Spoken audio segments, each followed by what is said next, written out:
Leur sujet donné en Polynésie le 14 mars 2023 lors de l'épreuve d'enseignement de spécialité. Sujet composé de 4 exercices comme d'habitude. L'exercice 2 qu'on va corriger est de la géométrie dans l'espace. Alors il sera question de deux plans séquents, même si on devra le montrer. Les deux plans se coupent en une droite D.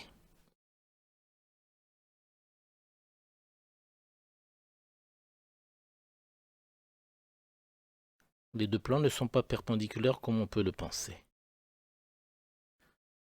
Donc on se place dans un repère orthonormé, on nous donne un point A avec ses coordonnées, deux plans P1 et P2 avec leurs équations cartésiennes, et une droite D avec sa représentation paramétrique.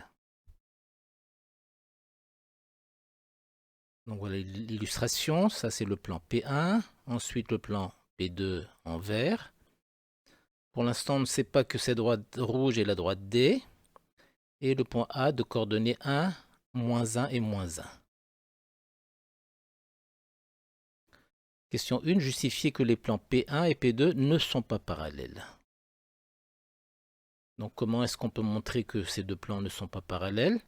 Mais on rappelle avec la figure en bas à gauche que si deux plans étaient parallèles, eh bien leurs vecteurs normaux respectifs seraient collinaires. Dans le cas où les deux plans sont séquents, on voit que les deux vecteurs normaux respectifs ne sont pas collinaires. Donc pour montrer que les deux plans ne sont pas parallèles, on va montrer que les vecteurs n et v ne sont pas collinaires.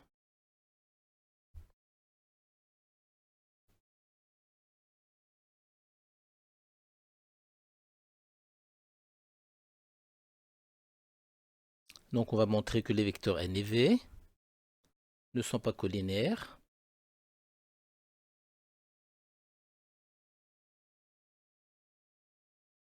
On va procéder de façon classique.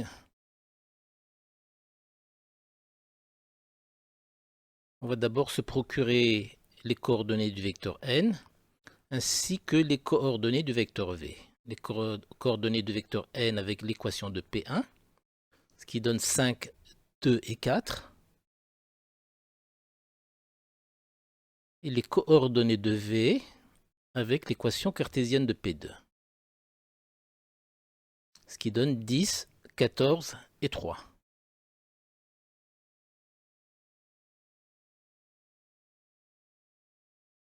Et pour montrer que ces deux vecteurs ne sont pas collinaires, il suffit de montrer qu'on ne peut pas passer de l'un à l'autre en multipliant par un nombre réel, unique. Donc on procède par abscisse, fois 2 pour l'abscisse, fois 7 pour l'ordonnée, pour les ordonnées, et fois 0,75 pour la cote. Donc on voit bien que les réels ne sont pas uniques. Donc il n'existe pas de réel lambda tel que V est égal à lambda fois n.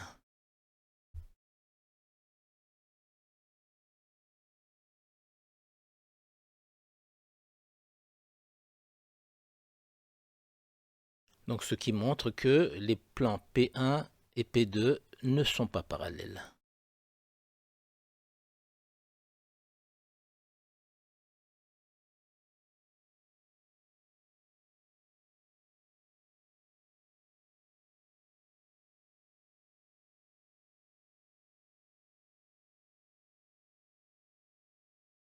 Alors question 2 maintenant. Démontrer que la droite D est la droite d'intersection de P1 et de P2. Alors soit M un point de la droite D.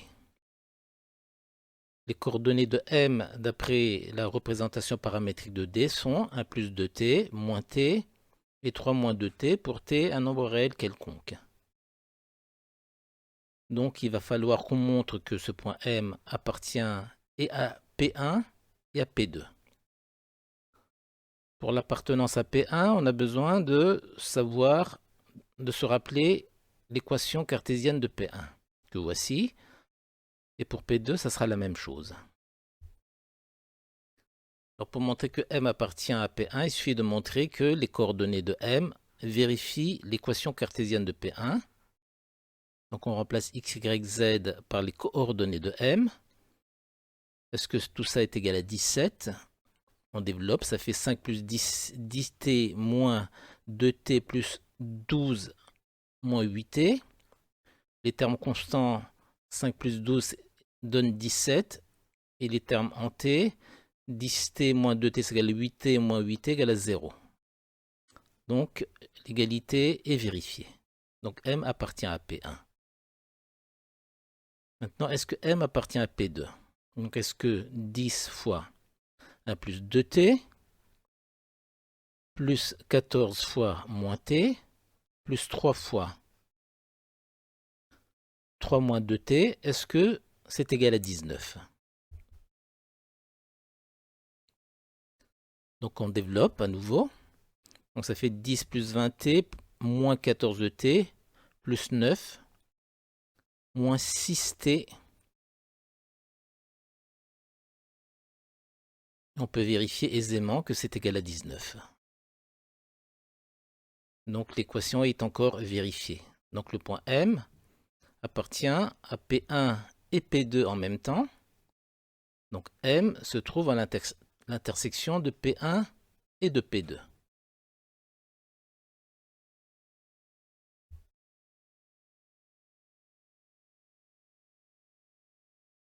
Et comme ceci est vrai pour n'importe quelle valeur de t dans R, cela signifie que la droite D est en fait l'intersection de P1 et de P2.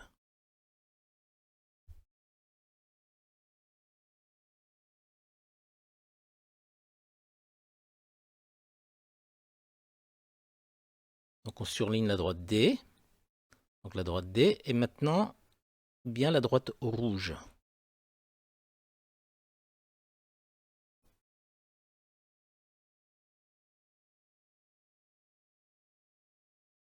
Alors question 3. Vérifiez que le point A n'appartient ni à P1 ni à D. Pour montrer que le point A n'appartient pas à P1, il suffit, comme tout à l'heure en fait, de montrer que les coordonnées de A, cette fois-ci, ne vérifient pas l'équation de P1. Donc 5 fois 1 plus 2 fois moins 1 plus 4 fois moins 1, on va vérifier que ça n'est pas égal à 17, puisque c'est égal à moins 1. Donc moins 1 n'est pas égal à 17, donc le point A n'appartient pas à P1. Pour montrer que le point A n'appartient pas à D cette fois-ci, alors il y a un peu plus de travail à faire. Il va falloir montrer qu'il n'existe pas de réalité telle que on obtienne des coordonnées de A. Donc il n'existe pas de réalité unique telle que bien, x, y, z, que voici, soit égal à respectivement à 1, moins 1 et moins 1.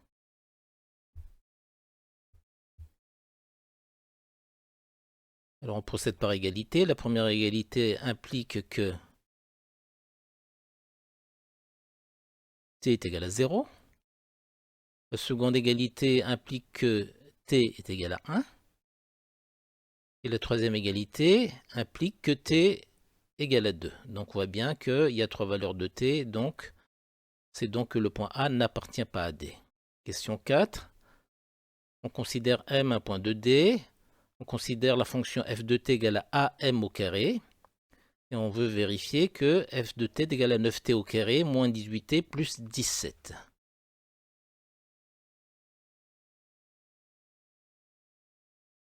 Donc la droite D, c'est la droite rouge. Un point de la droite D a pour coordonnées, comme on l'a vu, x, y, z égale à 1 plus 2t, y égale à moins t, z égale à 3 moins 2t. Et le point A, c'est le point de coordonnées 1, moins 1 et moins 1. Donc on nous dit que f de t est égal à am au carré. Pour calculer AM au carré, c'est relativement facile puisqu'on connaît les coordonnées de A et les coordonnées de M. Dans les parenthèses, on va écrire la différence des coordonnées. Donc 1 plus 2t moins 1 pour le premier, moins t moins moins 1 pour le deuxième, et 3 moins 2t moins moins 1 pour le troisième. On simplifie. Donc ça fait 2t entre parenthèses au carré, plus 1 moins t entre parenthèses au carré, plus 4 moins 2t entre parenthèses au carré. On développe, ça fait donc 4t au carré plus 1, plus t au carré moins le double produit moins 2t, plus 16, moins le double produit moins 16t, plus 4t au carré. On réduit les t au carré avec les t au carré. Ça en fait 9 en tout. Ensuite, les termes en t, ça en fait moins 18, donc moins 18t. Et les termes constants, 16 plus 1 est égal à 17, plus 17. Donc 9t au carré moins 18t plus 17. Et c'est ce qu'il fallait trouver.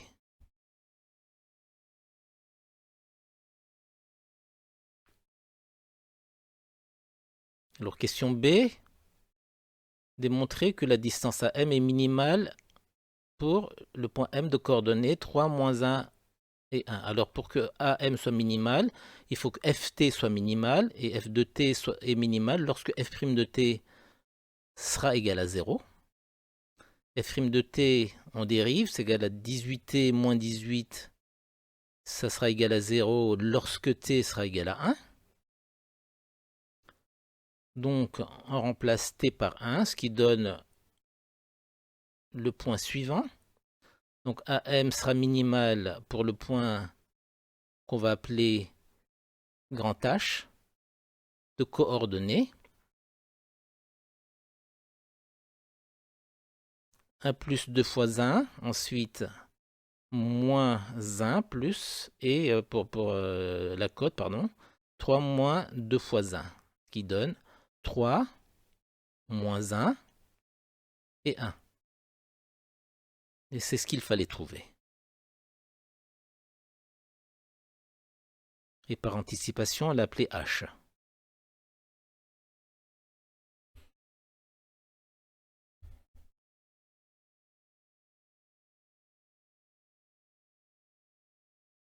Alors, cinquième et dernière question, on note H, donc le point de coordonnées 3, moins 1, 1, démontrer que AH est perpendiculaire à la droite D.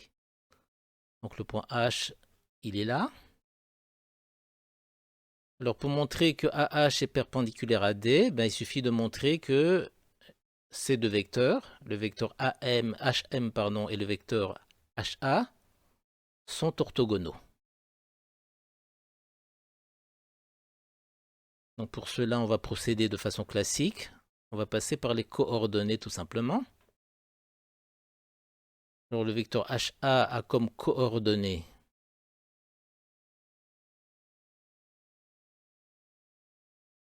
donc 1, moins 3, moins 1, moins 1, et moins 1, moins 1, qui donne moins 2, 0 et moins 2.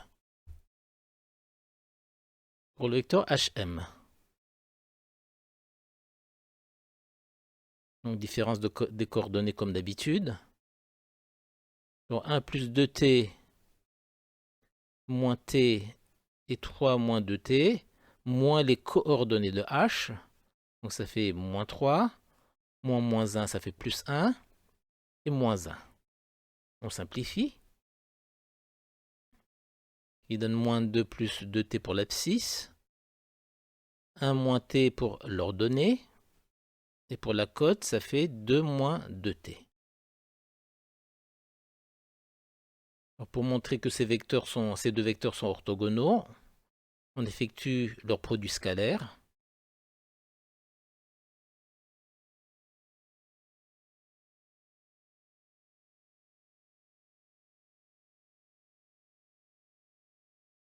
Donc, coordonnées de HM, coordonnées de HA,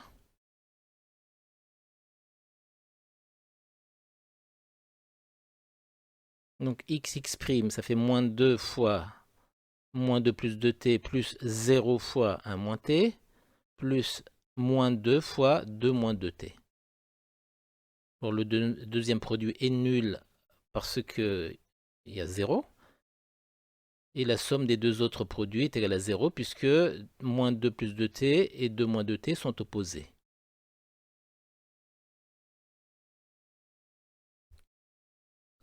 Donc le vecteur HM est orthogonal au vecteur HA. Donc le vecteur, la droite AH est bien perpendiculaire à la droite D.